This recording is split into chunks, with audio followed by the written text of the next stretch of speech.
je suis journaliste, je suis directeur de la rédaction de jour, ça veut dire que directeur de la rédaction, ça veut dire que je dois animer notre petite rédaction, parce que c'est une petite rédaction, on est 12 salariés à plein temps, plus tous les journalistes pigistes, qu'ils soient photographes ou rédacteurs. Pigistes, c'est les gens qui sont payés à la tâche, à l'article ou à la photo. Ils participent beaucoup, y compris à nos réunions. Donc moi, ça veut dire, directeur de la rédaction, ça veut dire que je dois effectivement animer le travail de la rédaction, lire beaucoup de choses, suggérer des idées, écouter ce que proposent les gens. Et très prosaïquement, directeur de la rédaction, ça veut dire que je relis des articles qu'on publie tous les jours et que je discute avec les auteurs pour savoir si ça va ou si ça va pas. Les jours, donc, on s'est créé en 2016. Après, Aurélie vous le disait, un long parcours pour moi à Libération. Je suis resté 15 ans, m'occupé de la rubrique Écran Média, qui était consacrée à l'actualité des médias. Et on est parti lors d'un grand plan de départ volontaire à l'occasion du rachat de Libération en 2015 par Patrick Drahi, le patron de SFR. Et on avait mené à plusieurs une réflexion comme ça sur notre rôle, le rôle de journaliste dans un quotidien. Et on était très frustrés du fait de ce qu'on reproche, c'est ce qu'on reproche beaucoup aux journalistes aujourd'hui, c'est d'être sur un sujet, et ensuite de l'abandonner, de passer au suivant, etc. Cette chose-là, elle se traduit très concrètement dans la presse en ligne par ce que vous voyez très souvent des dépêches AFP. Il y a des dépêches AFP, vous voyez très régulièrement sur le site du Monde, Le Monde avec AFP, Le Figaro avec AFP. Et en fait, ça résulte d'un système qui est pour moi vicié, sinon vicieux, qui fait que les médias en ligne souvent fonctionnent avec la publicité, ils sont gratuits avec de la publicité, financés par la publicité, et pour qu'il y ait de la publicité sur un site, il faut qu'il y en ait beaucoup pour attirer les annonceurs, et pour faire beaucoup d'audience, il faut beaucoup de contenu, et qu'il soit renouvelé régulièrement. C'est le grand classique de la presse en ligne. Et le meilleur moyen d'avoir bonjour. Le meilleur moyen de faire beaucoup de contenu, c'est d'être abonné à l'AFP, qui est une très bonne agence, qui est l'agence française de presse, qui est une très bonne agence de presse, et de prendre les dépêches AFP, de les copier et de les coller sur son site. L'AFP, c'est ce moyen qui ressemble, si vous voulez, concrètement à un fil Twitter, en fait, à peu près. Et c'est assez rigolo quand on voit ça au tout début, parce que ça se rafraîchit automatiquement, contrairement à Twitter. Et on voit les dépêches tomber comme ça, et on clique dessus pour afficher, et c'est un tremblement de terre ici, un mort là-bas, les cours de la bourse, et c'est assez fascinant à regarder. Et donc c'est ce contenu-là que vont prendre les médias, et ils vont juste rebidouiller un peu, mettre un titre un peu plus à leur sauce, et marquer donc Le Monde avec AFP, Libération avec AFP, etc. Et ça fait qu'au final, vous vous retrouvez avec le même contenu, exactement le même contenu journalistique, qui est souvent propre, hein, mais qu'on retrouve dans l'Obs, dans le Figaro, dans Le Monde, dans Valeurs Actuelles, que ça, dans des journaux qui ont des éditoriales très différentes. Et chaque dépêche chasse l'autre, c'est-à-dire qu'il faut produire du contenu en permanence, et donc vous avez un tremblement de terre, après vous avez Denis Hallyday qui meurt, et on se retrouve avec des espèces d'écume d'informations comme ça, où c'est comme si vous aviez des notifs en permanence et que vous vous informiez qu'avec ça. Ça arrive. Et nous, en tant que journalistes, on était frustrés par ça. On se disait que chaque sujet, que ce soit la mort de Denis Hallyday, un tremblement de terre, est-ce que j'ai déjà employé l'image du gorille blanc dans le zoo de Johannesburg? Je sais pas, c'est pas impossible. Ça m'aurait marqué. C'est des petites infos comme ça qu'on voit passer, qu'on trouve insolites. Elles mériteraient certainement toutes d'être approfondies. Donc nous, c'est ce qui a présidé à la création des Jours, c'est de se dire, on va faire un média généraliste, c'est-à-dire qui parle de tout ce qui nous intéresse, de tout ce qui est brûlant dans l'actualité, de tout ce qui nous rend curieux, de tout ce qu'on aimerait, de tout ce qui nous frustre dans ce que racontent les autres médias. Et ce qu'on fait, c'est qu'on va prendre des sujets, on ne va plus les lâcher. Il y a aussi cette manière de répondre à la défiance qu'a le public envers les journalistes, d'être sur un sujet, ensuite de l'abandonner. Alors, des sujets, il faut quand même rester, il faut savoir ce que sont devenus les gens.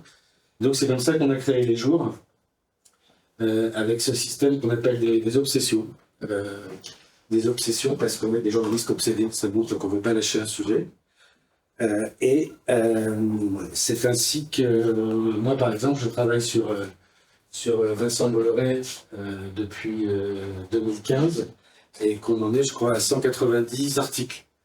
J'ai été à 190 épisodes parce que le moyen qu'on a trouvé pour rendre notre truc un peu plus sexy, pour tout dire, on ne voulait pas faire des dossiers sur Vincent Bolloré et les médias, on ne voulait pas faire des dossiers sur l'immigration en général, on voulait que ce soit un peu, on voulait que ce soit un peu plus sexy. Et ce qu'on a trouvé, c'est de mettre en scène ce qu'on peut appeler des dossiers comme des séries télé. Et en fait, comme une série télé, oui, on dit des épisodes, on parle d'épisodes, et quand on descend un petit peu, par exemple, on voit arriver, ici, c'est les séries sur Vincent Bolloré, c'est un des personnages du jour, et on a des fiches perso comme ça qui sont 1500 fiches perso aujourd'hui, qui sont les gens qui interviennent dans des séries, où on se dit, tiens, quand on a installé un papier, c'est qui en fait Vincent Bolloré, et on a ce petit truc qui apparaît sur le côté. Et voilà, aujourd'hui on a 230 séries, je crois. On les alimente, il y en a beaucoup qui sont terminées, je sais pas, on doit en avoir peut-être une vingtaine d'actives en permanence, et qui parlent de beaucoup de choses, qui parlent de réforme des retraites actuellement, qui parlent de quoi on a une série sur un mythomane actuellement, qui est assez marrante, et on va avoir une série sur l'opération Wambushu. Je ne sais pas si vous en avez entendu parler. C'est une opération de renvoi chez eux de quelques 10 000 Comoriens à Mayotte. Une opération qui se prépare. Et là, on a 2 journalistes qui sont sur place. Ils vont nous raconter ça. Puis je vous dis, on a actuellement une série sur les influenceurs. Qui est une série qui a une particularité parce que chaque année, nos abonnés choisissent un thème d'enquête et nous on le fait ensuite. Et là on a fait une conférence de rédaction avec nos lecteurs qui avaient choisi notamment ce sujet, les influenceurs, et une fois mis au vote, c'est celui-ci qui a gagné. Et on a commencé cette enquête il n'y a pas longtemps, avec ce papier-là qui était consacré au classisme dans son victime des influenceurs de télé-réalité. Tout le monde considère certainement à tort qu'ils sont un peu cons, et les a tout le temps été mis de côté. Et ça soulève quand même cette question importante du classisme, du racisme de classe, qui est assez intéressante, je trouve, dans ce papier-là. Au printemps 2015, et on voit que Vincent Bolloré est en train de prendre le contrôle de Canal+, et c'est de merde, il est en train de faire un truc super qu'on aurait suivi, enfin super, quoi. Un truc très intéressant, dans les cas qu'on aurait suivi si on avait Libération. Mais il se trouve qu'on n'avait pas encore aux médias. Et donc on s'est mis à travailler, à monter cette série qui compte aujourd'hui 190 épisodes. Et c'est là qu'on a expérimenté, finalement on se disait, ce qui va être intéressant avec ce système d'obsession, c'est quand on reste sur un sujet, et qu'on ne le lâche pas, il y a de plus en plus d'informations qui vont venir, des gens qui se disent, tiens, ils écrivent depuis un petit moment déjà sur Bolloré, on peut leur faire confiance, ils ont l'air de comprendre ce qui se passe, etc. Et les gens vous donnent des infos. Donc on a comme ça des infos qui... je me souviens par exemple, on nous avait parlé au tout début, dès le printemps 2015, on nous avait dit, il s'est passé un truc dingue, Vincent Bolloré a écrit un sketch de Guignol, et le sketch est dingue, et on disait, mais putain, il faut absolument qu'on récupère cette vidéo, et on l'a récupérée que 3 ans après, montre le temps que les gens ont mis à nous faire confiance, parce qu'ils ne sont pas habitués à avoir des journalistes qui restent sur un sujet et qui ne lâchent plus. Vincent Bolloré. La première rencontre avec Vincent Bolloré, c'était avec Direct 8, qui était l'ancêtre de C8, et qui est une chaîne qu'il a lancée en 2005 sur la TNT, quand sont nées toutes les W9, Sister et tout ce que vous voulez. Et lui, il avait une particularité sur cette chaîne-là, c'est que c'était, comme son nom l'indique, une chaîne qui était en direct en permanence. Et il a monté une chaîne de toute pièce, qui n'existait pas avant, dont le concept était le direct. C'était une chaîne généraliste qui se tournait à la Tour Bolloré, qui est plutôt, qui est l'endroit où Vincent Bolloré a ses bureaux. Et il avait mis cette chaîne entièrement en direct, avec énormément de pain à l'antenne. Et sinon, c'était une chaîne, comment vous dire? C'était des gens qui discutaient toute la journée et qui n'étaient pas une chaîne très très intéressante, sauf quand il y avait des pains techniques. Ce qui est marrant, c'est qu'il y avait dès le début de cette chaîne-là, il y avait une émission qui s'appelait Dieu merci, qui était une émission catholique. Et que 15 ans plus tard, on retrouverait une émission catholique sur CNews qui s'appelle Enquête d'esprit. Parce que Vincent Bolloré est quelqu'un qui a de la mémoire et qui est quelqu'un d'abrité.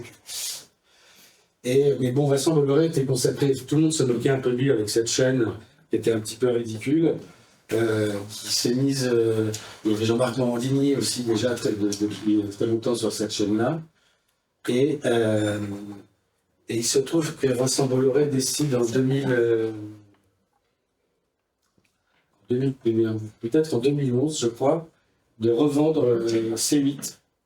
Et il revend, elle s'appelait D8 déjà, mais elle s'appelait encore Direct, je sais plus.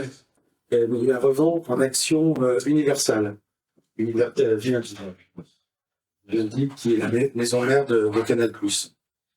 Et il revend donc revend sa chaîne à Canal+, en fait, en échange d'actions de la maison mère de Canal+.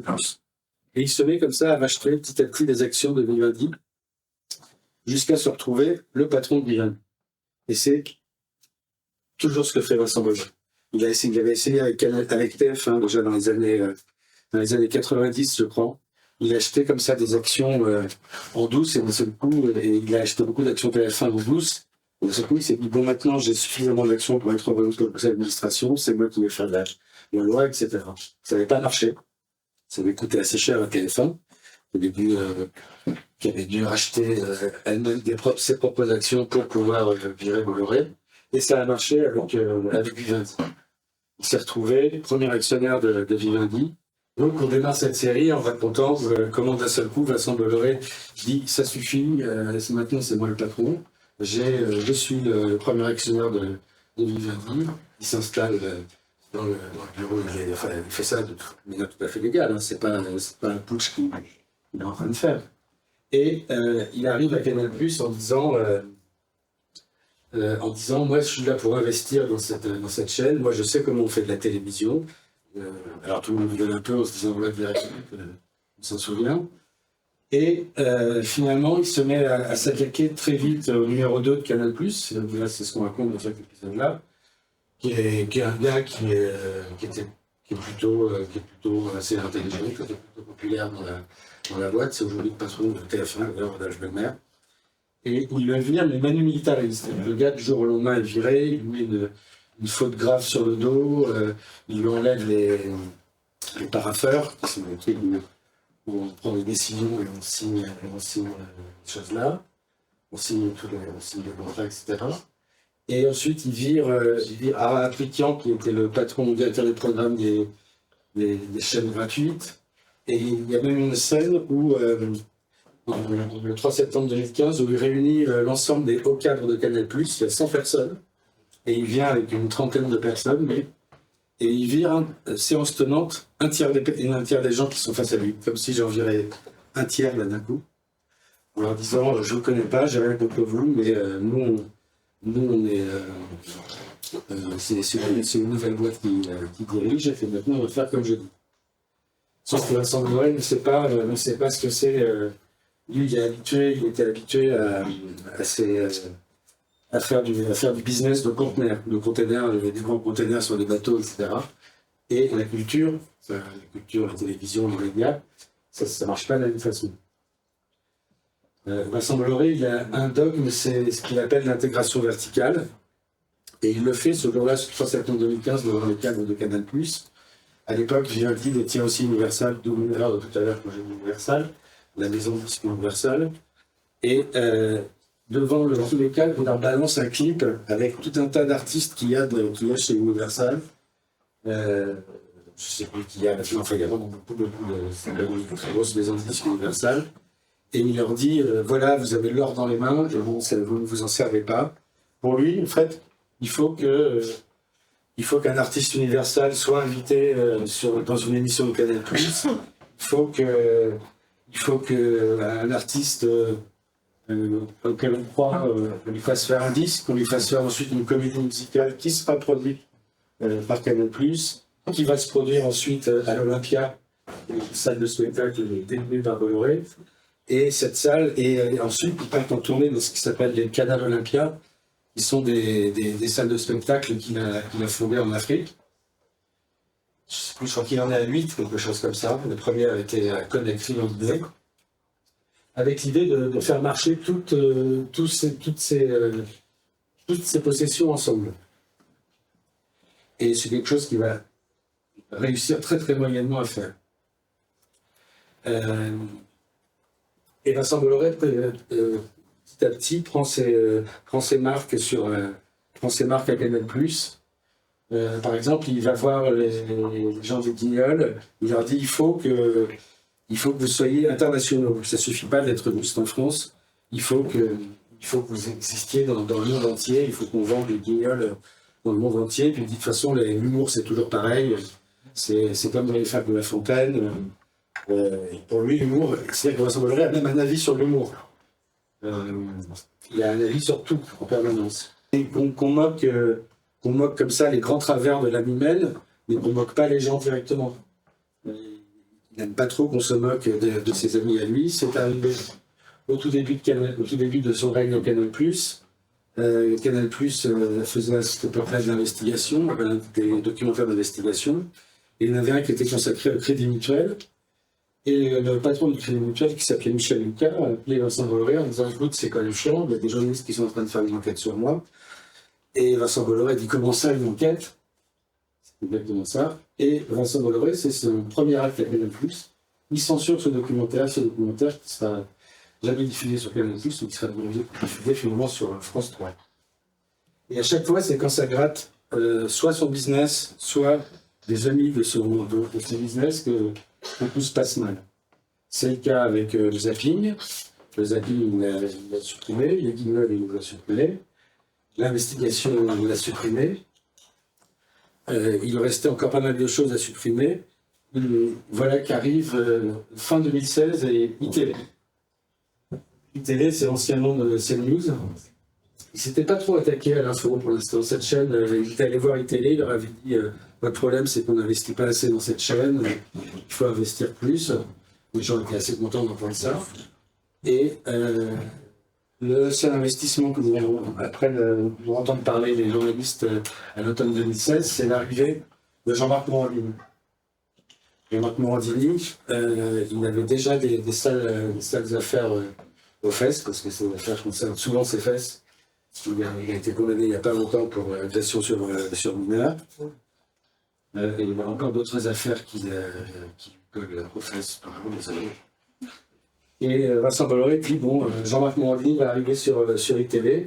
Les journalistes disent mais attendez, il y a quand même toutes ces affaires qu'il a derrière lui, plus journalistiquement, Jean-Marc Morandini, il n'a jamais vraiment fait ses preuves. Il a vu une émission sur les médias, c'est toujours des choses très racoleuses. Et si on repart encore plus loin dans la carrière de Jean-Marc Morandini, il a mené une émission sur TF1 qui s'appelait Incroyable mais vrai, pas vrai mais vrai, non. Tout est possible. Voilà. Et tout était vraiment possible. Il recevait des frics en fait, ou c'était quoi? C'était à chaque fois. C'était vraiment. Là, je veux dire, un curé transsexuel, je pense qu'il l'a reçu. Il recevait une femme qui est morte aujourd'hui, qui s'appelait Léo Ferrari, qui avait les plus gros seins du monde. Ce genre de choses, quoi. Assez chic. C'est juste une parenthèse, c'est exactement ce qu'on disait tout à l'heure, c'est-à-dire que l'information, en soi, c'est pas tellement ça qui est intéressant dans une stratégie de placement de billes dans les médias. On se sert de la vitrine médiatique pour faire de l'audience de façon à pouvoir faire un certain nombre de placements de produits dans les autres activités économiques monsieur en question. Morandini, c'est un cas vraiment particulier. Ouais. Et la rédaction du télé se met en grève. La direction de Canal+ ne bouge pas, dit Jean-Marc Morandini va arriver. Et Jean-Marc Morandini est arrivé. La grève s'est poursuivie, elle a duré un mois. C'est une grève comme une 90 jours, un mois et demi. Une grève comme il n'y en avait jamais eu dans l'audiovisuel privé. Avec le seul résultat qui a été que Vincent Bolloré a dit aux journalistes, si vous n'êtes pas content, vous partez. Voilà un chèque. Le chèque était généreux, les gens se battent. Et il y a une centaine comme ça de personnes qui sont parties. Il a reconstruit une chaîne à partir de zéro, qui est devenue CNews, qui est devenue la chaîne qu'on connaît aujourd'hui. Une chaîne d'opinion qui n'a plus grand-chose à voir avec une chaîne d'information. Et cette façon de faire, Vincent Bolloré va la répliquer à chaque fois dans chacune des rédactions qu'il va rencontrer.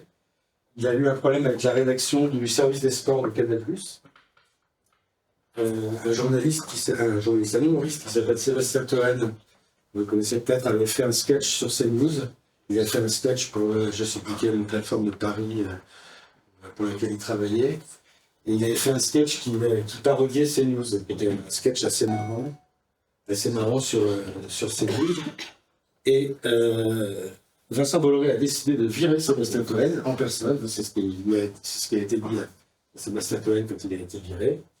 À la suite de ça, il y a eu des journalistes qui ont fait une pétition pour dire que c'est pas possible de virer des gens juste parce qu'ils s'expriment, parce qu'ils expriment un avis différent.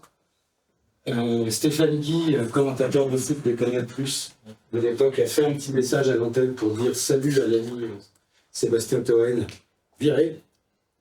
Et donc il y a eu une espèce de chasse aux sorcières menée au service des sports par l'équipe de Bolloré, pour savoir quels étaient les journalistes qui avaient signé cette fameuse pétition de soutien à Sébastien Toen. Et au total, une vingtaine de personnes sur une centaine ont été virées comme ça. Et puis, je ne sais plus quand c'était maintenant, on a dû lancer une nouvelle série qui s'appelle L'Héritier cette fois, c'est-à-dire c'est quand Vincent Bolloré est allé se pencher sur le cas d'Arnaud Lagardère. Et il a fait ce qu'il a fait à Canal+, il est devenu très très vite le patron du groupe. Il est aujourd'hui le premier actionnaire du groupe Lagardère. Et ça fait qu'aujourd'hui, le cheptel de Vincent Bolloré devient énorme. Je vous ai dit Canal+, Cyril Hanouna, Canal+, et toutes les chaînes Canal+, Cyril Hanouna, la boîte de prod de Cyril Hanouna qui s'appelle, c'est pas sa boîte de prod à lui personnellement, mais qui détient la boîte de prod de Cyril Hanouna qui s'appelle Banijay. Vivendi détient 20% de cette boîte-là. Et c'est aussi l'édition Vivendi. Vivendi détient le groupe Editis, qui est le deuxième groupe français d'édition. Et désormais, il a lancé une OPA, une offre publique d'achat sur le groupe Lagardère, qui détient, lui, Hachette Livre, qui est le premier groupe d'édition en France, et le troisième au monde. Et Lagardère, qui détient aussi Europe 1, Paris Match, le JV, Virgin, RFM peut-être. Et voilà, Vincent Bolloré à la tête d'un groupe gigantesque, vraiment, vraiment gigantesque. Et un groupe, au départ, moi, quand j'ai commencé à travailler sur Vincent Bolloré, on voyait juste un mec qui était un homme d'affaires, parfois avisé, parfois ne connaissant pas grand-chose à la télé, mais ayant un sens des affaires, et ne mettant pas d'idéologie là-dedans. Et ça a vraiment changé avec la naissance de CNews, où il s'est mis à faire une chaîne d'opinion qui sont que dans un seul sens, qui est celui d'une droite très très extrême, pour pas dire l'extrême droite, et cette idéologie passe aussi par son côté catholique. Et c'est pas un simple catholique qui est un vieux tranquillement dans son coin, c'est vraiment un catholique hardcore, conservateur. Il avait fait mettre, je vous disais tout à l'heure que sur Direct Cube, au début, il avait lancé une émission religieuse, BIM. Ça s'est fait de la même façon sur CNews, une émission qui s'appelle Enquête d'esprit. Il s'est mis à diffuser la messe sur CNews. À chaque fête catholique, la messe est diffusée sur CNews. Et elle a aussi été diffusée sur CNews. Alors ça, c'est des choses qu'on n'a jamais vues nulle part. De voir que sur une chaîne privée de divertissement, on diffuse la messe. Mais ça ne fait pas tout, parce que sur C8, il a diffusé un film qui s'appelle Unplanned, qui est un film qui raconte comment une militante pro-avortement s'est retournée elle-même et est devenue militante anti-avortement. Et c'est un film qui est un vrai pamphlet contre l'avortement qui montrait, qui commençait par montrer un avortement. Et alors même dans Alien, on n'a jamais vu ça, si vous voulez. Il y avait un petit fœtus en train de faire comme ça. Enfin, c'était terrible pendant l'avortement. Et tout ça en toute impunité. Et tous ces mouvements se passaient simultanément, avec aussi Éric Zemmour, qui est devenu chroniqueur de l'émission phare de CNews. Il est passé de chroniqueur à candidat très très facilement, au point même que la commission, est-ce que ça s'appelle la commission électorale, je sais pas maintenant, la commission des comptes de campagne, il n'y a pas longtemps, a rendu son avis sur la dernière campagne électorale et a demandé a considéré qu'il y a 6 mois de Éric Zemmour sur CNews, alors qu'il était encore journaliste, équivalait à 6 mois de propagande gratos pour le candidat Zemmour qui allait devenir. Et on en est là à peu près, on en est au moment où Vincent Bolloré attend les résultats d'une enquête approfondie menée par la Commission européenne sur l'OPA qu'il est en train de mener sur le Gardère. Quand vous faites une OPA dans une boîte, c'est des choses qui se font de manière normalement très respectueuse de la loi. Vous ne pouvez pas, alors que vous n'avez pas encore l'accord du rachat, vous ne pouvez pas commencer à diriger la boîte que vous allez acheter. Et Vincent Bolloré, lui, il a déjà fait d'Europe 1 une succursale de CNews, au sens où je ne sais pas combien aujourd'hui d'animateurs de CNews sont devenus également animateurs d'Europe 1. Il a commencé à mettre aussi ses grosses papates à Paris Match. Ça s'est traduit de plusieurs façons. Il y a eu notamment en printemps dernier, en juin dernier, une ligne consacrée au cardinal Sarah. Le cardinal Robert Sarah, c'est un cardinal africain ultra conservateur qui considère que l'homosexualité, c'est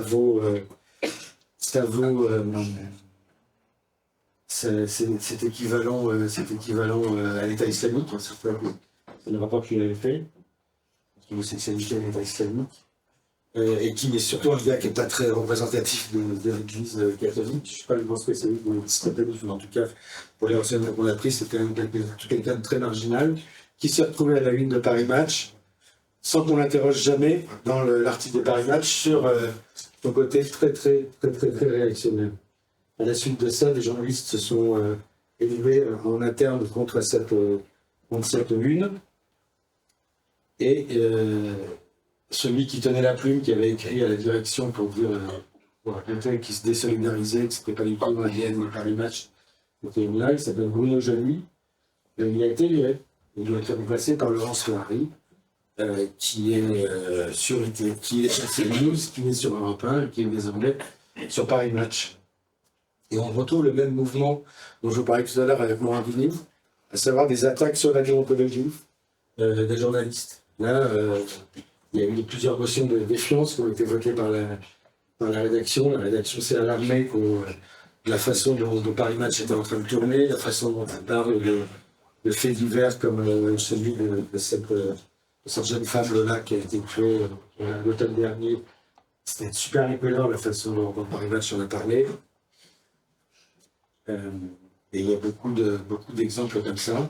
Et la direction est en train de s'attaquer à la Société des journalistes de Paris Match. La Société des journalistes, c'est une association qui n'est pas un syndicat, pas vraiment un syndicat, qui défend les intérêts déontologiques d'une rédaction. Et à l'heure où je vous parle, une des membres de cette société de journalistes est en passe d'être virée. Et c'est à chaque fois, depuis tout ce temps maintenant que je suis Bolloré, on voit à chaque fois la façon dont ça se passe et cette pression qui est faite sur les journalistes avec le choix qui est fait, genre c'était pas très temps, puis on va, voilà un chèque. On peut se dire, bon, bah, très bien, on prend un chèque. Les chèques sont souvent assez généreux chez Vincent Bolloré. Mais surtout, ça veut dire qu'on laisse, on pense qu'on veut de Paris Match, hein, si vous voulez, moi, c'est pas mon journalisme préféré. Il y a des trucs qui m'intéressent pas. Il y a aussi dedans, Paris Match, c'est quand même, ça a dû commencer, c'est remonter à l'après-guerre, je pense. C'est aussi un témoin de son époque, qui raconte la vie, qui raconte la vie et le monde à tout le monde, qui est vraiment un témoin de l'époque et au-delà du côté people. C'est un patrimoine journalistique par une match. Ouais. Ça fait écho à un truc dont on a un petit peu parlé aussi, mais très rapidement, entre deux autres enjeux. Quand je vous disais ce que c'était que le photojournalisme aussi, et la place qu'a pris la photo dans certains supports de presse, et Paris Match a été un des premiers à faire un magazine d'actualité avec la photographie comme discours en fait, sur l'actualité. Et donc ça a été, c'est vrai que comme tu dis, c'est un monument. Bon, on en retient maintenant un peu plus le côté paillettes et marchand, mais il y a dans cette manière de construire l'actualité par la photo qui raconte le monde tel qu'il est, tel qu'il va vite, un pionnier là qui est en train d'en prendre un gros coup dans la figure, mais bon, c'est pas le seul. Canal+ a été pionnier aussi de tout un tas d'innovations en termes d'information et de support, tout simplement de divertissement. Europe 1 était aussi une chaîne de radio voilà, particulière dans l'histoire du paysage radiophonique. Et moi, la question que j'avais envie de poser par rapport à tout ce que tu dis là depuis tout à l'heure, est-ce que j'ai encore raison quand je dis aux étudiants que Bolloré, c'est une exception? C'est un cas à part. Est-ce qu'il y a encore des lois qui protègent globalement les médias de l'emprise d'un propriétaire ou d'un actionnaire majoritaire au capital d'un média sur la ligne éditoriale? Parce que nous, c'est ça qu'on leur enseigne. Il y a deux structures qui sont séparées, la structure économique d'un côté actionnariat et la rédaction, la société des journalistes, etc. Le problème, c'est qu'il ne fait rien d'illégal, Vincent Bolloré. Il ferait quelque chose d'illégal s'il achetait Europe 1 et RTL, par exemple. Ça, parce que c'est des histoires de concentration. Ça fait qu'on ne peut pas détenir de radio ou alors de quotidien, on ne peut pas les détenir. Aujourd'hui, il fait rien d'illégal. Il y a une enquête de la Commission européenne qui a dit tu n'as pas le droit de détenir Editis et Hachette Livre ensemble. Bon, ça, ici, attendez, c'est logique. Ça veut dire qu'il ne peut pas détenir les deux grosses maisons les deux plus grosses maisons d'édition françaises. Il va les détenir. Il va lâcher Editis, celle qu'il détenait déjà, pour prendre le premier, tant qu'à faire, pour prendre le premier. Et là, actuellement, la Commission européenne le titille aussi sur le côté people. Parce qu'il a Paris Match, mais il a aussi racheté il y a 2 ans le groupe Isma Presse, Isma Media, dans lequel il y a Voici et Gala.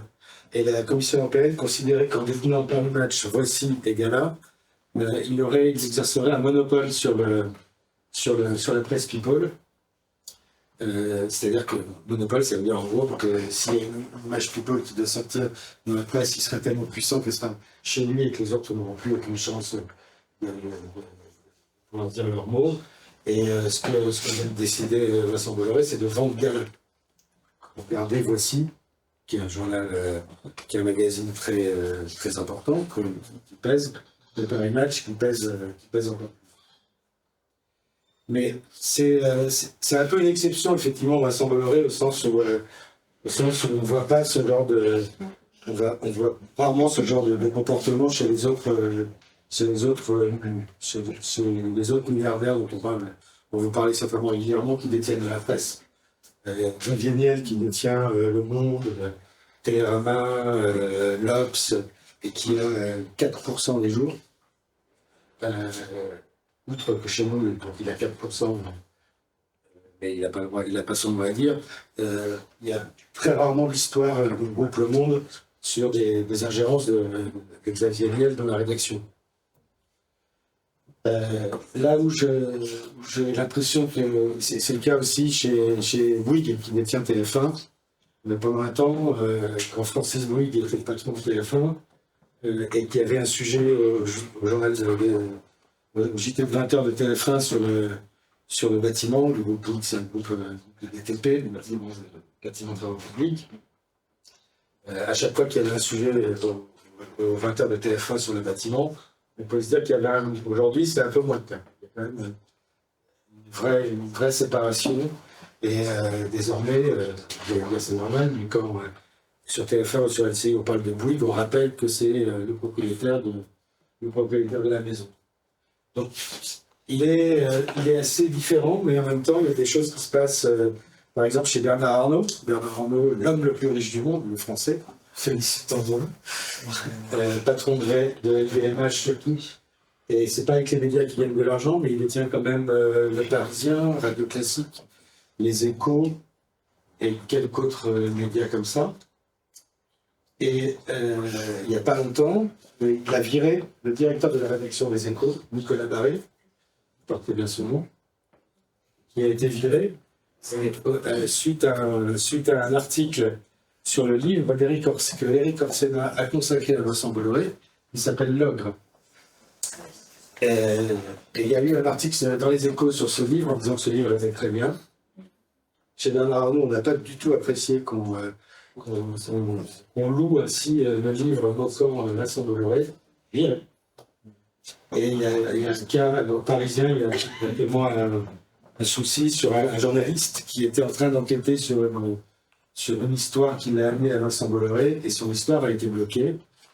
On a arrêté d'enquêter parce que ça mettait en péril des discussions qu'il y avait eu actuellement entre Bernard Arnault et Vincent Bolloré.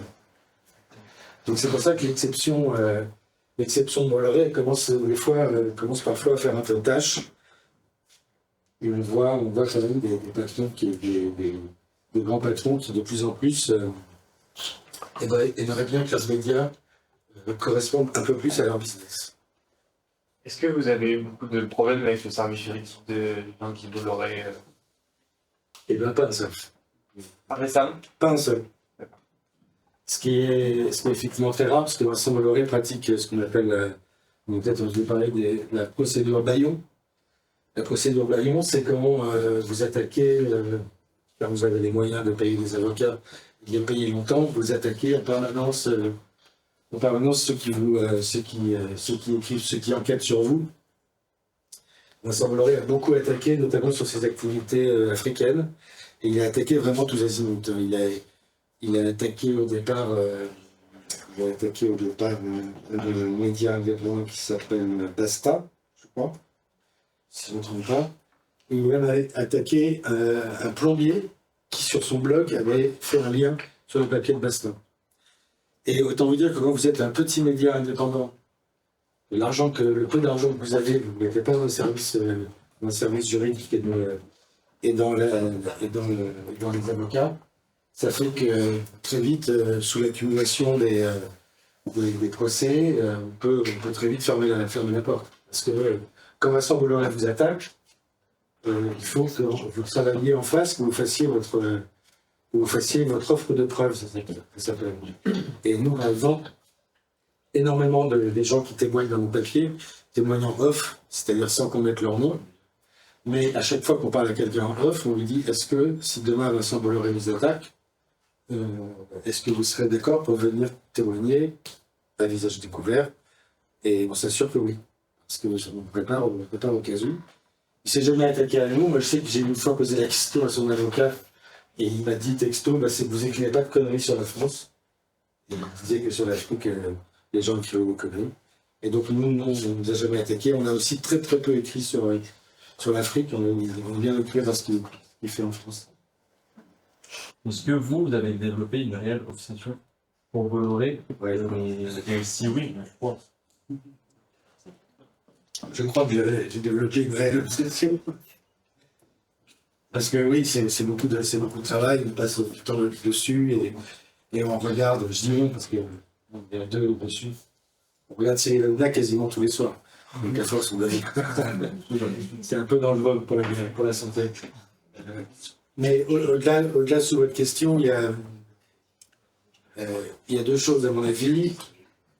Nous, quand on s'est mis à écrire sur Vincent Bolloré, quand on a écrit sur la grande grève de télé ou sur la grève d'Europe 1 qui a eu lieu il y a 2 ans, c'était des sujets qui n'intéressaient pas les autres médias. C'était dingue. On était quasiment seuls à suivre la grève de télé. La grève d'Europe 1, Europe 1 a fait 3 jours de grève. Ils n'ont jamais fait de grève de leur histoire. En 60 ans d'histoire, ils n'ont jamais fait de grève. Et on était vraiment sur le cul de voir que dans les petites manifestations qu'ils organisaient, il n'y avait pas de politique, il n'y avait personne. Nous, ça nous fait penser souvent à l'histoire du film Don't Look Up. Comme si nous, on voyait arriver Vincent Bolloré comme ça, comme dans le film de Netflix, la comète, je crois. Je pense que c'était une comète. Et les médias ont mis quand même très très longtemps avant de s'apercevoir, les grands médias, je veux dire, ont mis très longtemps à s'apercevoir qu'il y avait un vrai problème avec Vincent Bolloré. L'autre pan de la question, qui nous concerne plus nous les jours, c'est au bout d'un moment, il faut qu'un sujet n'observe pas que le journaliste qui écrit dessus. Parce que sinon, si tu es tout seul à écrire ton truc, et qu'il n'y a que toi que ça intéresse, il y a un problème. Et là, il se trouve que non, cette série-là, c'est la série qui a vraiment le plus d'abonnés. Si jamais on doutait nous-mêmes de l'intérêt que ça a, ça en a. Mais c'est une préoccupation qu'il faut prendre en général sur le terme d'obsession, que justement ça ne vire pas à la maladie. Le fait que Bolloré soit si puissant, ça n'a jamais, dans la loi, ça n'a jamais dérangé personne. On n'a jamais essayé de l'empêcher. Un État ou une personne influente. Il y a eu des problèmes en Afrique, sur des histoires de corruption notamment. Parce que Bolloré en Afrique, c'est vraiment la France-Afrique dans sa plus grande, dans sa plus magnifique exception. Mais souvent, Vincent Bolloré, il reste quand même dans la loi. Il y a personne qui l'interdit de transformer iTélé, une chaîne d'info, en chaîne. C'est pas interdit d'avoir une chaîne de droite, d'extrême droite. Donc à partir du moment où il reste dans les clous, ça va. Mais le problème, c'est qu'il en sort de plus en plus des clous, notamment avec Cyril Hanouna, qui accumule les amendes. La dernière, c'était 3,5 millions d'euros. Il y a beaucoup d'argent, Bolloré, mais à force, je crois que Cyril Hanouna, il doit en être à 8 millions d'euros d'amende en 5 ou 6 ans. Ça commence à faire beaucoup. Alors ça, c'est le rôle de l'ARCOM, qui est l'ancêtre du CSA, dont on trouve tout le temps qu'il n'agit pas assez fortement, mais l'ARCOM est tout le temps pris entre soupçons de vouloir censurer. Si demain l'ARCOM fait un écran noir sur C8, ça risque de tanguer très sérieusement. Donc ils sont obligés de s'appuyer sur des choses très, très factuelles, qui vont être de la publicité clandestine, qui va être la non-maîtrise des antennes, une insulte à un élu, comme c'était l'histoire avec Louis Boyard qui a donné ses 3,5 millions d'euros. Après, je ne sais pas combien de temps ça peut durer. L'an prochain, ont lieu le renouvellement des autorisations d'émettre de C8 et de CNews, parce que C8 et CNews, comme toutes les chaînes de la TNT, Bolloré ne paye pas l'autorisation. Il bénéficie de fréquences publiques gratuites en échange de l'application de la cahier des charges, qui consiste en gros à appliquer la loi. Et la loi fait qu'on n'a pas traité de petite merde un élu à la télé comme ça, ou alors, vous avez peut-être vu ces derniers développements quand il se met à inviter des invités, quand il se met à recevoir des gars totalement complotistes, qui se mettent à parler d'adrénochrome. Et là, cette émission-là, elle était terrible, parce que d'emblée, Cyril Hanouna dit on va recevoir machin, comment il s'appelait, appelons-le machin. Je vous préviens, ça n'engage pas du tout TPMP, ce qu'il va dire, etc. Donc il savait pertinemment que le gars allait dire des conneries, mais il invite quand même pour dire des conneries. Il a fait 3-4 jours là-dessus. Après, le lendemain, on fait est-ce que Cyril a eu raison de recevoir machin? Est-ce que vous croyez ou pas à Adrénochrome, etc. Donc, il y a aujourd'hui, malgré tout, oui, des inégalités qui sont commises, mais il a aussi ce particulier, Vincent Bolloré, c'est qu'il terrorise les gens. Et il le dit, loin de côté, dans un des premiers épisodes, il dit la terreur fait bouger les gens. Et il assume totalement d'être comme ça. Il assume totalement qu'en faisant un peu peur aux gens, et là, en gros, c'est soit tu ne bouges pas et t'es avec lui, soit tu n'es pas content et tu t'en vas avec le chèque. C'est ça qui est magnifique avec Vincent Bolloré, c'est qu'il a de l'argent, donc il peut perdre les procès. Un des cas dingues, c'est le cas de Maïté Nabir-Avel, qui était l'animatrice du Grand Journal, et qui l'avait installé là lui-même en disant tu seras là, Maïtena, pour les 200 Olympiques, c'était l'année dernière. Résultat, elle a duré 1 an, et elle a été virée, sauf qu'elle avait négocié dans son contrat que si elle était virée du fait de Canal+, parce que c'était viré par Canal+, elle toucherait 3 millions d'euros de parachute doré. Et il se trouve qu'elle a réussi à faire prouver, à démontrer qu'elle allait toucher, qu'elle allait été virée par Canal+. Au début, Canal+, a fait un communiqué en disant Maïté Nabir-Avel a décidé de quitter Canal+, pour suivre d'autres voies, sauf que ce n'est pas le cas, elle a été virée, donc elle a réussi à prouver ça, et elle a embarqué ses 3 millions d'euros. Dans le cas de Stéphane Guy, il dit, et un petit soutien à l'ami Sébastien Coel, il dit rien de bien grave, sauf qu'il dit à l'antenne, en direct, c'était à la mi-temps d'un match, mais la direction de Canal+ a considéré qu'il était en train de faire un détournement de son travail et l'a viré pour faute grave. Alors Stéphane Guy attaque au prud'homme, il a déjà gagné, je crois, une première fois. Canal+ poursuit. Tant que Canal+ peut ensuite enchaîner derrière les appels, les retours, etc. Ils le font, quitte à perdre derrière. Et c'est souvent ce qui se passe. Ils perdent derrière, mais au moins, Maïté Nabir-Avel n'est plus là, Stéphane Guy n'est plus là. Et on fait un exemple sur le reste de la rédaction.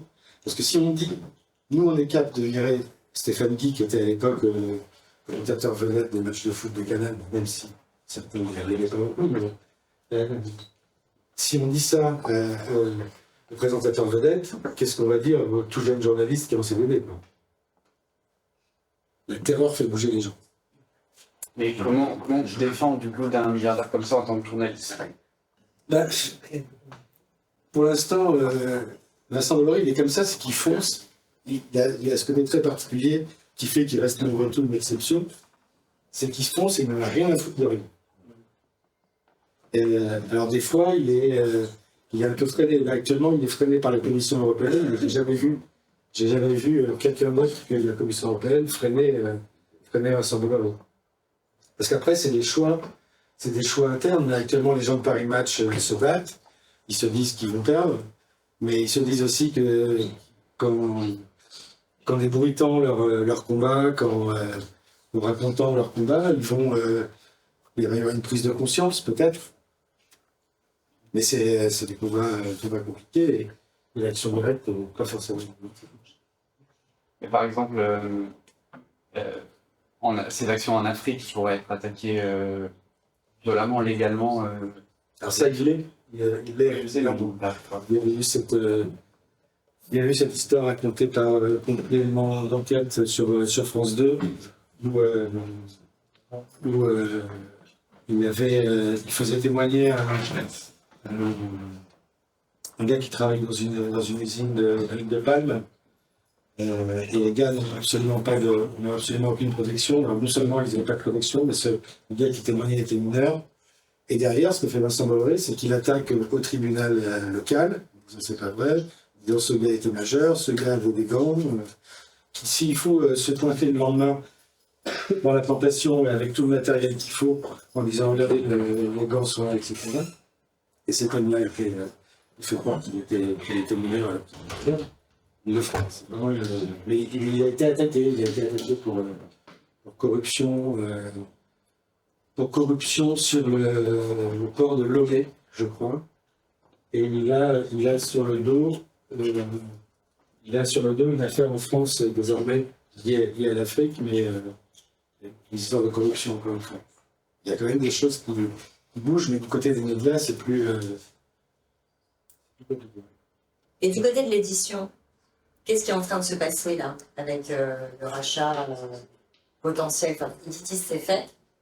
Alors Editis, il l'avait déjà. Ce qu'il a fait, c'est ce que vous disiez tout à l'heure, la Commission européenne lui a dit qu'il ne pouvait pas détenir les deux, à la fois Editis et Hachette Livre. Ça, ils s'en doutaient un peu de toute façon. Et il a choisi de garder Hachette Livre et de vendre Editis à Daniel Kretinsky, un autre milliardaire, vous avez peut-être déjà entendu parler, milliardaire tchèque qui fait ses emplettes dans les médias en France. Et demain, Vincent Bolloré va se retrouver à la tête de Hachette Livre, qui est donc la plus grosse maison d'édition. Et il y a déjà beaucoup de craintes qui naissent. Est-ce que Vincent Bolloré va se retrouver manuel scolaire,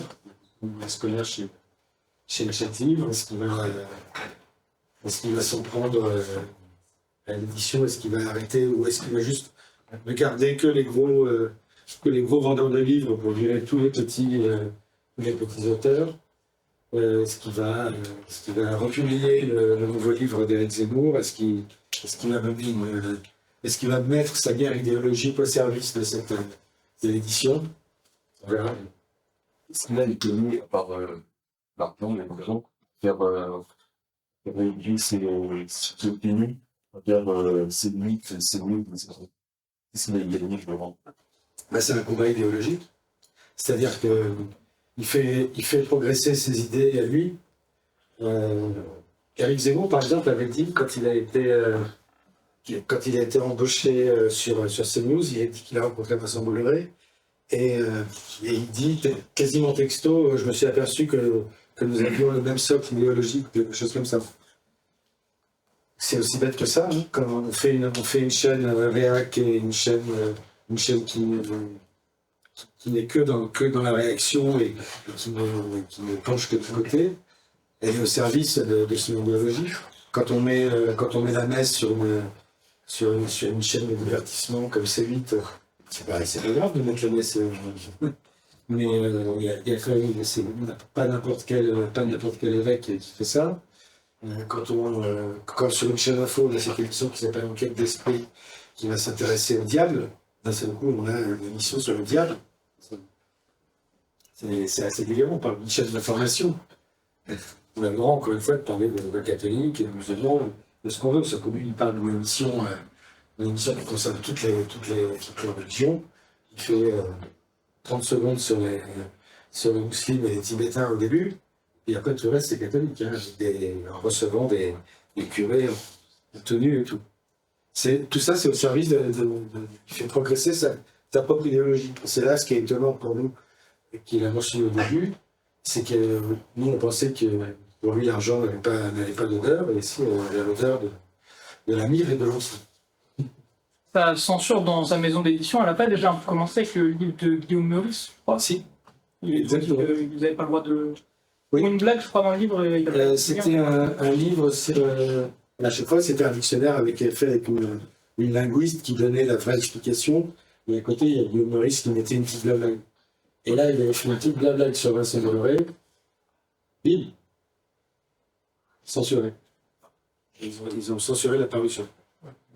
C'est ça qui est dingue, c'est que ça donne sur des micro-détails qui va s'attacher. Lui, ou alors quelqu'un qui, dans la boîte, se dit « Merde, si on écrit ça, on va avoir des problèmes avec Vincent Bolloré. » Tout n'est pas forcément ordonné par Vincent Bolloré ou décidé par Vincent Bolloré, mais il y a aussi le coup du zèle des cadres qui l'entourent. C'est une particularité de Vincent Bolloré, c'est qu'il est entouré il s'entoure de gens que leur talent n'aurait jamais prédestiné à la carrière qu'ils ont eue grâce à lui. Le directeur du programme de Canal+, qui s'appelle Gérald Brice-Viret, le gars avant, le truc le mieux qu'il ait fait dans la vie, c'était Les Anges de la télé-réalité sur l'énergie 12. Bon, c'est un succès, on peut dire. Hein. Mais le gars n'avait aucune épaisseur. Il avait que ça comme... il ne pouvait jamais espérer se retrouver directeur de programme de Canal+, qui était quand même qui est un boulot quand même assez sérieux, parfois assez intello, même si on parle de télévision. Et c'est un de ses grands talents comme ça, de s'entourer de gens qui, du coup, ils sont redevables, des gens qui ne sont pas à la hauteur de ce qu'ils sont, mais qui sont fidèles. Et ça, il a vraiment théorisé cette fidélité-là, au point qu'on retrouve aussi des argumentaires qu'on retrouve dans la bouche de Cyril Hanouna aujourd'hui. Quand Cyril Hanouna s'attaque à Louis Boyard, ensuite, il va expliquer. Mais Vincent Bolloré, c'est un ami, et j'aime pas qu'on attaque mes amis. Et voilà, c'est comme ça, c'est la fidélité, la loyauté, c'est ce qui prime d'abord chez Vincent Bolloré, et résultat chez tous ses affidés. Est-ce que vous pensez que dans l'analyse de la culture, elle a parlé de la concentration des médias, ça peut faire avancer le débat, ou au contraire, ça peut renforcer l'idée de Bolloré qui voilé sur le public, c'est mal, etc. C'est intéressant cette histoire-là.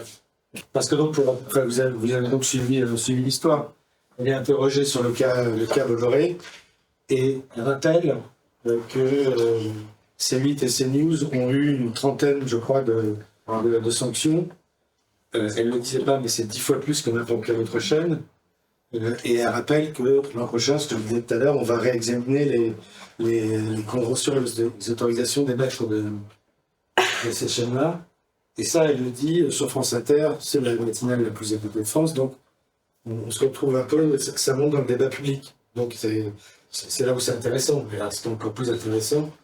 En l'occurrence, c'est la façon dont tout l'Empire, toutes les chaînes, tous les médias de Bolloré ont réagi. 29 débats sur CNews dans les 3 jours qu'on suit. 29 débats. Des JDD qui fait un édito, Paris Match qui fait un édito. Le Paris Match parle de tentation totalitaire chez Rima Abdul-Malak. Comme si elle n'avait pas le droit, de rappeler ce genre de choses. Disons Gérald Darmanin. Quand Gérald Darmanin rappelle qu'il est interdit de passer au feu rouge, personne ne dit « Ah ouais, salaud, tu veux interdire aux gens de passer au feu rouge ?»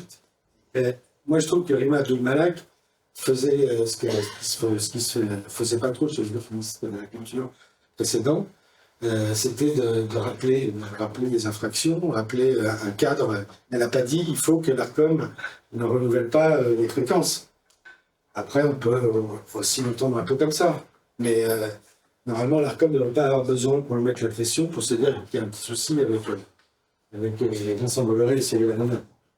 Je voyais qu'il y avait beaucoup d'hommes autour de Vincent Bolloré et du coup, il posait des questions sur la parité dans les médias, enfin, dans son...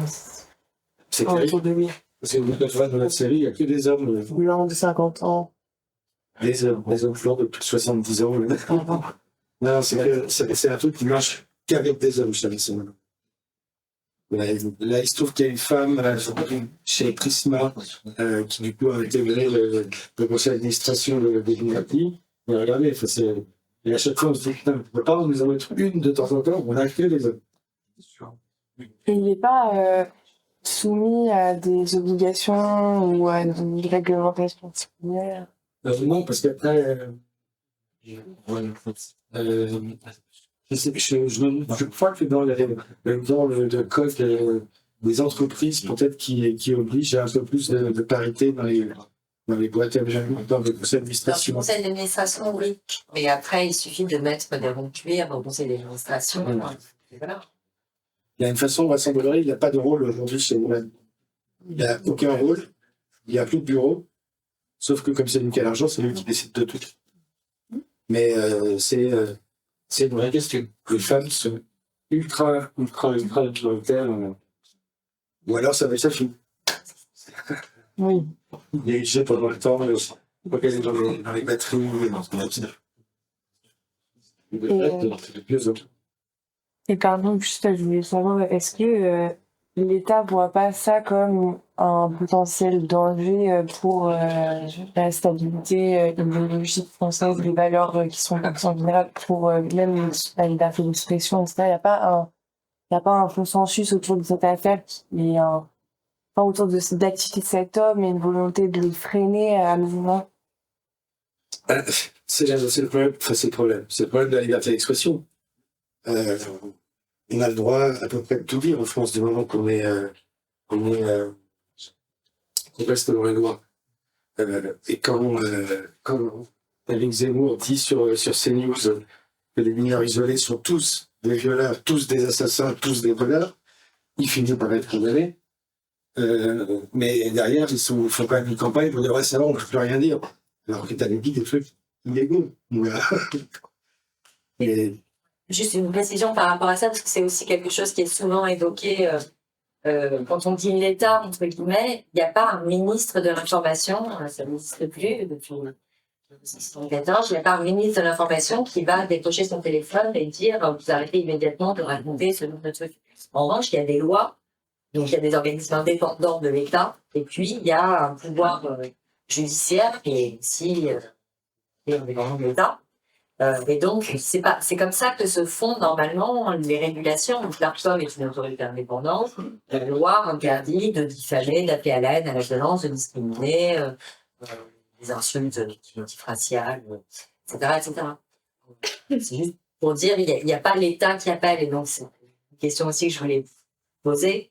Tout ce dont on parle s'agissant des ingérences de Vincent Bolloré dans les régimes de programmes audiovisuels ou dans les médias écrits, c'est quelque chose que vous, toi, en tant que spécialiste des médias, quand même, tu ne constates pas ailleurs. C'est quand même un cas particulier. ah oui, c'est un cas particulier, c'est un cas unique, mais et c'est le problème de la liberté, c'est donc le problème de la liberté d'expression, c'est c'est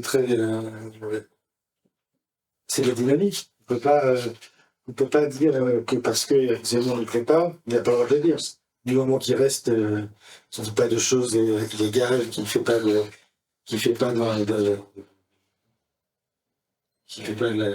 racisme, c'est un peu en permanence. Même Pascal Praud, Cyril Hanouna, ou des choses comme ça. Une fois, par exemple, je me souviens un débat chez Cyril Hanouna sur l'histoire de Maître Gims et des Égyptiens. Ils ont quand même fait un débat pour dire, mais est-ce que il a raison, Maître Gims, de dire ça ou pas? Et il y a un mec là, il dit ouais, alors Gilles Verdez, des chroniqueurs, et puis là en disant ouais, mais moi rien je peux pas prouver que ce que dit Gims c'est faux. Et il y a Cyril Hanouna qui dit ouais, puis en plus ça fait chier. Pourquoi est-ce que ce serait grave que Maître Gims dise ça? Et on est obligé de revenir à des trucs de dingue pour dire il s'agit pas de dire que les Égyptiens étaient moins bien que les Européens du XVe siècle, mais dire qu'il avait inventé l'électricité, c'était pas vrai. Et Hanouna va transformer ça en ouais, ça suffit de donner des leçons. Et c'est un discours très pernicieux. Donc c'est pour ça que quand on dit derrière, on ne peut pas interdire Cyril Hanouna, juste parce qu'il véhicule de la bêtise en permanence. C'est pas illégal. Mais est-ce que c'est pas choquant de se dire que c'est des heures d'antenne gratuites qui sont données à des personnages comme ça? Enfin, est-ce qu'il y a pas... est-ce que ça pose pas question au final? Enfin... Bah si. Enfin, nous, c'est pour ça qu'on a fait 190 papiers là-dessus, parce que c'est choquant, mais après, on peut que se fier que... Nous, si on raconte ça sur aussi longtemps et autant d'épisodes, c'est aussi pour dire aux gens, et regardez ce qui se passe. Il ne s'agit pas de dire aux gens ensuite, faites des procès, etc., mais arrêtez de regarder, faites gaffe quand vos enfants regardent, ou des choses comme ça. C'est pas... Hanouna, c'est jamais anodin, c'est pas juste le truc pour se vider la tête le soir quand on rentre de l'école ou du boulot. C'est choquant, mais c'est pas interdit. Et on va pas se mettre à décider ce qui est bien, ce qui n'est pas bien. Et après, il faut aussi ramener ça à ce que c'est. Cyril Hanouna, c'est 1,8 million de téléspectateurs par jour, il y a 68 millions de Français. CNews, c'est 1 million maximum de téléspectateurs. Il faut aussi ramener à ce que c'est. Après, c'est des choses qui... Éric Zemmour existe aujourd'hui parce que Vincent Bolloré lui a donné un tel effort. Il n'y a jamais eu envie de se lancer en politique directement parce qu'il utilise Éric Zemmour pour partager ses thèses, mais s'il pensait que les milliardaires ils aiment bien être devant, tout ça, pourquoi lui, qui a une réputation du coup d'homme fort, de bon businessman, il peut pas faire comme Trump et se lancer avec tous les médias qu'il a, ça pourrait être facile. Ça serait cool. Ça serait cool pour la suite de notre série. Mais je sais pas, après, est-ce que là, il a 70 ans Oh, ça en a pas. le mec, ça a pas arrêté, c'est vrai. Mais c'est quelqu'un qui, en même temps, on voit quand même assez rarement publiquement. Oui. Qui sort assez peu souvent. C'est aussi pour ça qu'on est obligé de faire des photos un peu trafiquées, parce qu'il y a très peu de photos de Vincent Bolloré. Et que, puis il y a un truc tout bête, c'est qu'on gagne mieux en étant Vincent Bolloré dans des affaires qu'en étant candidat. On a beaucoup plus à perdre en étant candidat. Mais justement, à son montage, peut-être que c'est le moment d'attaquer cette guerre idéologique et d'y aller directement. Et il le fait déjà, comme la façon dont.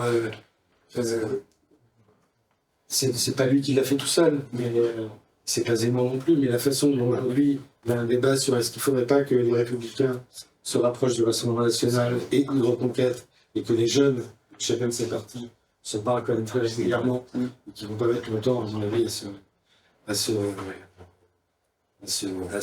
coquiner entre eux. Vincent Bolloré, il n'est pas pour rien. Puisqu'on sur CNews toute la journée, on balance des trucs souvent faux, on va dire. On dit pourquoi est-ce qu'un tel dit ça, et pourquoi est-ce que Hidalgo, il y a des rats dans Paris, alors que c'est pas à Paris, il y a des rats à Paris. Mais là, je fais référence à un épisode qui s'est passé où CNews a sorti un gros scoop, ils avaient un rat sur une femme à Paris, sauf que c'était pas à Paris, c'était à Boulogne, alors qu'on a des super rats à Paris aussi. Ils ont fait rentrer dans le débat les gens qui normalement étaient à la marge. Dans le débat général, on fait rentrer des gens qui sont à la marge. Eugénie Bastier, Charlotte Dornelas, tous les gens de Valeurs Actuelles, c'est des gens qui ont toujours existé, tous ces gens-là. Ils étaient à Valeurs Actuelles et ils sentaient un peu moins le pipi qu'avant, peut-être. Il y a une communauté de vues, ce que Bourdieu, pardon, appelle des principes de vision-division. C'est-à-dire que l'espace social il est structuré en champ, ça vous l'avez compris. Chacun occupe une position dans l'espace social. Et quand vous avez tendance à être haut placé dans l'espace social, quelle que soit la fraction de l'espace social considérée, souvent vous avez des trajectoires, des histoires, de la culture, un certain patrimoine, enfin tout un tas de choses qui font que vous êtes plus enclin à voir les choses de la même manière que quelqu'un qui a le même statut que vous, plutôt que de voir les choses de la manière que quelqu'un qui est ouvrier, n'a pas fait d'études, gagne pas très bien sa vie, etc., etc. Ce que je voudrais pas que vous imaginiez, c'est qu'à un moment, Vincent Bolloré, il appelle Hanouna en disant « Bon, on va faire en sorte que le petit jeune qui est chez LR rencontre le petit jeune du FN. Comme ça, in fine, on va avoir notre candidat. » C'est pas comme ça que ça se passe. C'est des mécanismes tout aussi puissants, en tout cas, mais beaucoup plus indirects, beaucoup plus liés à une petite mécanique sociale qui tourne, et qui tourne bien, et qui commence à tourner de façon un peu prépondérante là, dans l'espace public. C'est ça qui est... Et ce que fait CNews en permanence, donc en donnant des tribunes inespérées à des gens de Valeurs Actuelles, ils les installent dans le débat, on va avoir du coup des débats très tendus entre Laurent Geoffrin, le mec de gauche, paraît-il, et sur l'autre côté, Charlotte Dornelas. Et Charlotte Dornelas, elle n'est pas de droite, elle est d'extrême droite.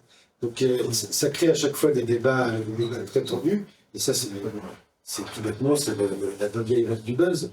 Et Cyril Hanouna fait pareil, quand il reçoit... je ne sais plus qui est-ce qu'il mettait face à Louis Boyard, il mettait une fille de causeur, je crois. Et parce que s'il avait eu face à Louis Boyard, quelqu'un d'un peu plus pondéré, ça aurait été chiant. Donc autant avoir quelqu'un avec qui il fight. Et ça, du coup, ça crée un contraste avec... en politique, il y a moins ça crée une culture du débat politique, je trouve, qui a un peu disparu en France ces dernières années, où chacun est dans son parti, où il n'y a pas vraiment de contrepoint avec la droite, etc. Donc c'est un peu les seuls lieux, ces plateaux de télé, j'ai l'impression qu'on peut voir du débat, de la prise de position, de l'engagement sur certaines valeurs. et ça crée une forme de, ça déroge un peu à ce que la politique que nous on connaît, les maires, les présidents, les ministres, etc. Du coup, j'ai l'impression que, ça fait quand même de l'ombre au gouvernement. Oui, parce que c'est un discours aigu comme ça est toujours plus.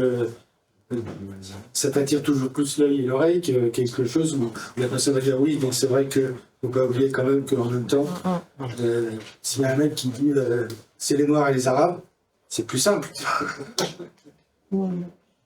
Mais c'est quelque chose qui nuit et qui est dangereux.